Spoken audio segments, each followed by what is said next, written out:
Welcome to the ChessMate-ink channel. By now, we know how every chess piece moves. But there's one special rule that decides how every game ends. That rule is called check and checkmate. Even someone who has never played chess has probably heard the word checkmate, because the way to win the game is to checkmate your opponent's king. But what does mate really mean? And what does it mean to check the king? That's exactly what we'll learn in this lesson. Let's look at our board. It's black's turn to move. Black brings the rook forward and threatens the white king. When the king is under attack, this is called check. You're basically saying to your opponent, your king is in danger. You must protect it.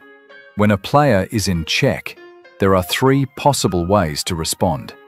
First, move the king to a safe square. Second, block the attack with another piece. Third, capture the attacking piece. Let's see if the king can escape. Suppose the king moves diagonally. In this case, it escapes the threat, but the square it moves to must be safe. Remember, two kings can never stand next to each other, and a king cannot move into a square that is under attack. Another defensive option is to block the attack. For example, you can place your rook in front of the opponent's rook. This way, the check is blocked. Looking at the position on the board, even if your opponent captures that rook, you can capture their rook with your king and restore the balance. The most decisive option, however, is to capture the attacking piece. For example, the white rook can capture the black rook and remove the threat completely. Now the king is safe again. Let's return to the starting position and review. In this position, the white king is in check, but can escape by moving to a diagonal square. The white rook can also step in to block the line of the black rook, or directly capture the attacking piece. But what if the king has nowhere to go and remains in check no matter what? Yes, sometimes there are no options left.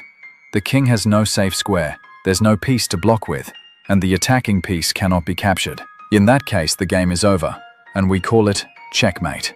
Remember, in chess, the king is never actually taken. The king is never removed from the board. When the game ends, both kings remain on the board. In some movies, you might see a king being tipped over or captured. That's only a cinematic expression. It doesn't happen in real chess. Let's look at another position.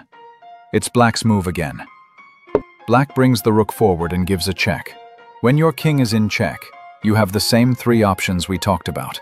Let's recall them. Move the king to a safe square, block the attack, or capture the attacking piece. But in this position, the king has no legal move. Wherever it goes, it's still in check.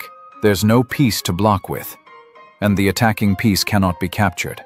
Since the king can only move one square at a time, this position is checkmate. The game ends, and the winner is decided.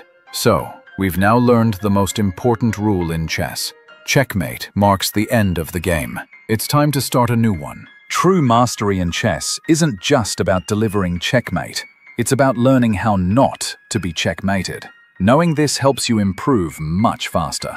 In the next lesson, we'll explore the basic checkmates in chess. Don't forget to watch the next video and subscribe to keep improving your chess skills. ChessMate-ink wishes you days full of chess.